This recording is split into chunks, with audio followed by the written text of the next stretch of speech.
찬미 예수님, 오늘은 연중제 25주간 목요일입니다. 복음 묵상 함께 하도록 하시겠습니다. 성부와 성자와 성령의 이름으로 아멘. 오늘 복음 말씀은 이제 헤로데가 주인공이에요. 예수님께서 루카복음에서 계속 이제 5천 명을 먹이시고 복음을 전하시고 하는데 이제 헤로데가 갑자기 이야기가 나오고 다시 또 복음을 전하시고 이제 그런 내용이 나오는데 느닷없이 헤로데가 나와가지고 도대체 근데 예수님께서 이제 복음을 다 전하셔도 헤로데한테는 안 전해요. 근데 헤로데가 이제 왜 안 전하냐 나한테는 이렇게 이야기를 할 수가 있는데 헤로데는 예수님을 계속 보고 싶어 했거든요. 그래서 저 사람은 요한은 내가 분명히 죽였으니까 요한은 아닌 것 같은데 헤로데 나는 그럼 저 사람이 누굴까 한번 만나보고 싶다. 왕을 만나서 회개시키면 그래도 요한은 죽였어도 나라 전체가 믿을 수가 있잖아요. 그렇죠? 근데 예수님은 헤로데한테 안 가요. 안 가세요. 왜 안 가실까요? 가봐야 소용이 없기 때문에 그런 거죠. 그러니까 이 사람이 예수님을 만나고 싶어 하는 거는 진짜 믿음을 얻기 위해서가 아니라 자기 호기심을 채우기 위한 거죠. 그러니까 세상에 그런 분이 되게 많죠. 하느님 있으면 한번 보여줘봐. 어디 있어 하느님이? 한번 있으면 내가 내 앞에 딱 나타나면 내가 믿을게. 이런 거거든요. 그러니까 그런 사람들은 나타나도 믿지 않아요. 그러니까 그런 사람들에게 아무리 그 사람들이 나타나 달라고 해도 절대 나타날 수 없는 이유가 무엇인지 오늘은 한번 묵상해 보도록 하겠습니다. 루카가 전한 거룩한 복음입니다. 그때 헤로데 영주는 하는 예수님께서 하신 모든 일을 전해 듣고 몹시 당황하였다. 더러는 요한이 죽은 이들 가운데에서 되살아났다 하고 더러는 엘리야가 나타났다 하는가 하면 또 어떤 이들은 예언자 한 분이 다시 살아났다 하였기 때문이다. 그래서 헤로데는 이렇게 말하였다. 요한은 내가 목을 베었는데 소문에 들리는 이 사람은 누구인가? 그러면서 그는 예수님을 만나보려고 하였다. 주님의 말씀입니다. 그리스도님 찬미합니다.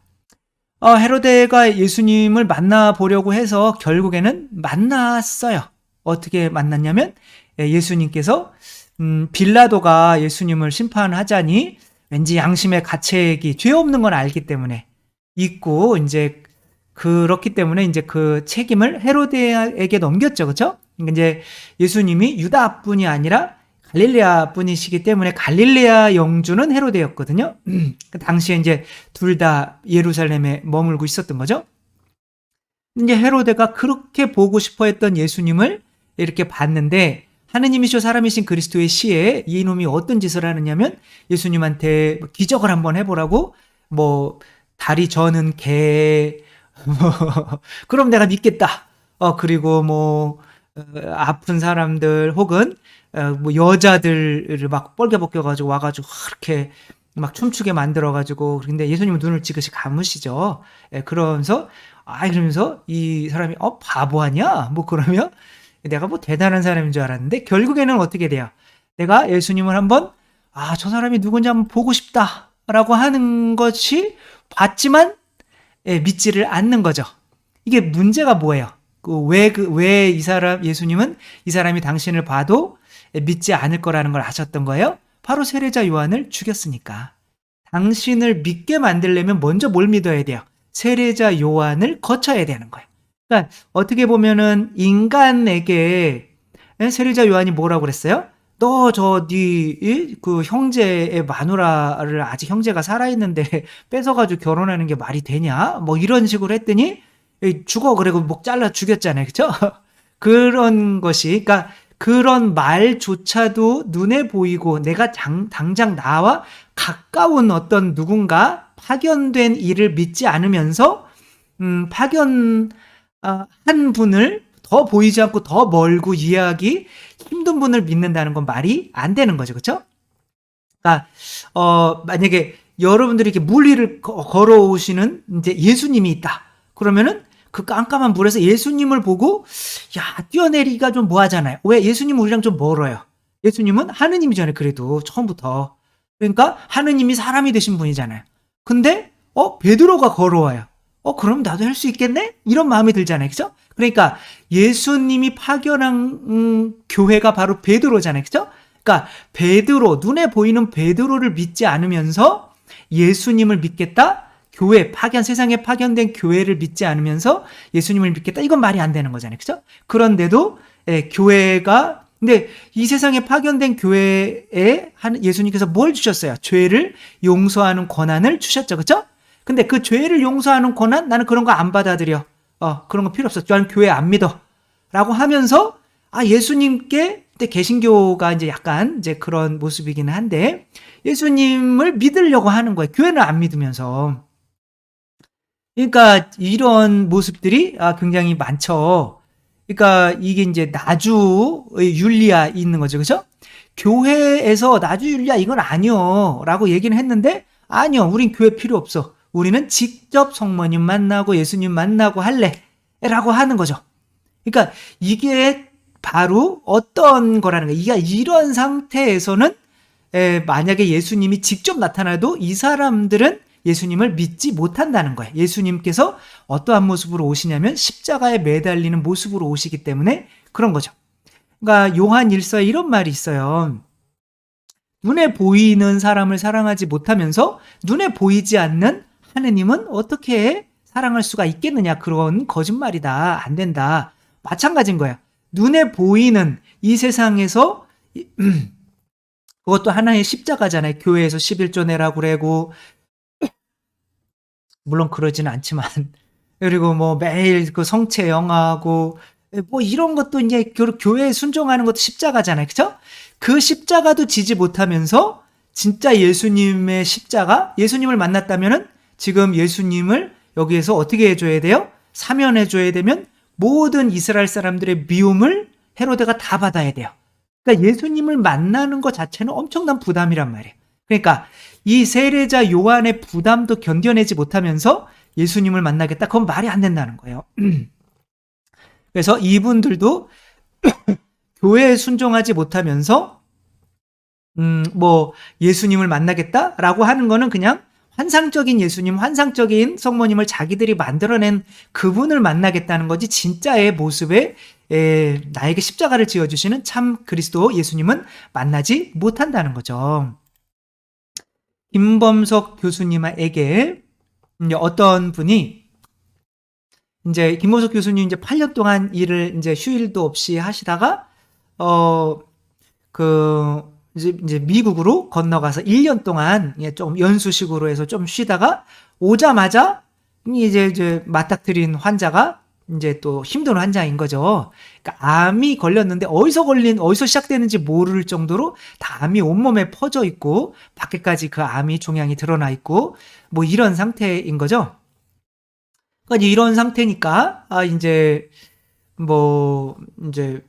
항암도 다 해봤고 방사선 치료까지 다 해봤는데 암은 점점 커지고 있는 거고 이제 뭐 그냥 빨리 호스피스를 해야 되는데 그러면서 이제 회진을 이렇게 차트를 보면서 딱 들어갔는데 너무 반가워하는 거 거기 있는 그 부인이 이제 젊으신 분이었던 거예요. 이 환자가 40대 환자인데 아들 한 명 있고 이제 그 젊으신 부인이 얼마나 기다렸는데요 제가 오셨군요 막 그래 그러니까 정말 우리 교수님 오시면은 정말 다 잘 될 것 같은 걸 제가 확신이 있어요 막 그러는 거예요. 그래서 너무 황당하잖아요. 이제 곧 돌아가실 분인데 그래가지고 이거는 좀 아닌 것 같은데 그러면은 이제 마음을 좀 가라앉혀야 되니까 그러면은 이제 항암 주사 뭐 계속 한번 지금까지 계속 놓았는데 안 되는 거 있잖아요. 그죠?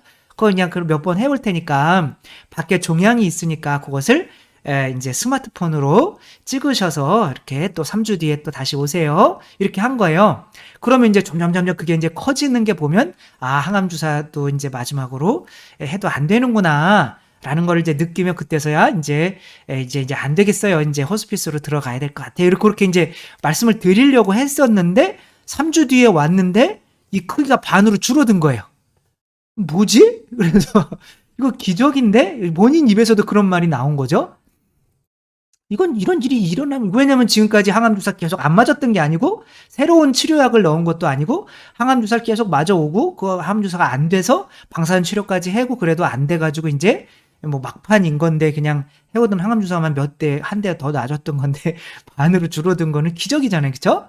그러니까 아니 이거 기적이 있네요. 이거 어떻게 된 거예요? 그리고 다음에 이제 뭐 왔더니 점점점 줄어드는 거예요. 그래가지고 이거 뭐 어찌 된 일인 거죠? 라고 했더니 이제 그 자매님이 설명을 하는 거예요. 제가 그 첫날 회진할 때 지금 굉장히 기뻐했잖아요. 그 교수님 보고. 그랬죠. 그래서 저도 신기했었죠. 왜 그런 거예요? 그런데 제가 기도를 열심히 했거든요. 이게 어느 종교인지는 안 나와요, 책에.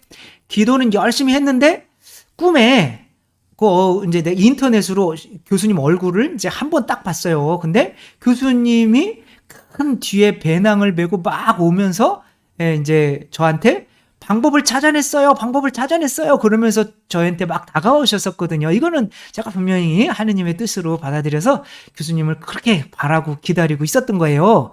이렇게 한 거예요. 그래서 야, 정말 기적이 있기는 있는가 보구나. 이제 이런 생각을 했다는 거예요. 그리고 이제 기적같이 이렇게 나으신 거죠. 그러니까 만약에 하느님이 그 자매님한테 그런 기적을 행해 주실 거라였으면 그냥 행해 주시면 되잖아요. 그죠? 근데 왜 1년 동안 나가 있던 의사를 기다리게 만드셨을까요? 이 병원이라고 하는 것도 누가 만들어준 거예요? 하느님이 만들어주신 거죠. 그쵸?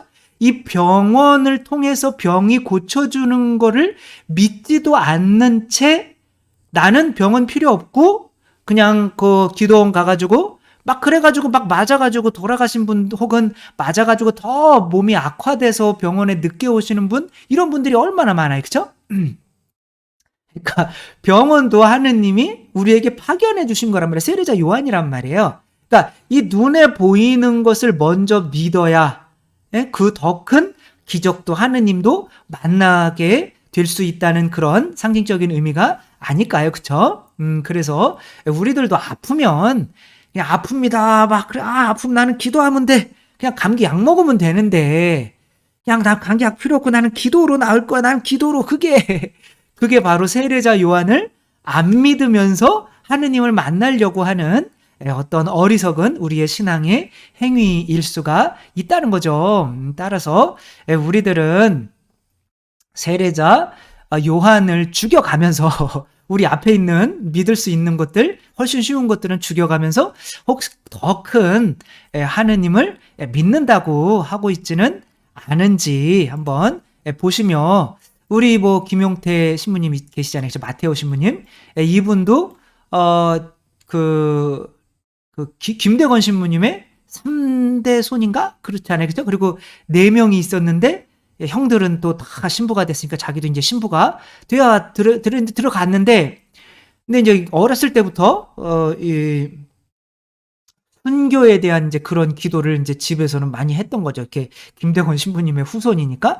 근데 이제 머리에다가 그 드릴을 대고 이제 뭐 묵상을 하다 보니까 서품 받기 전에 이제 그 피정을 하잖아요.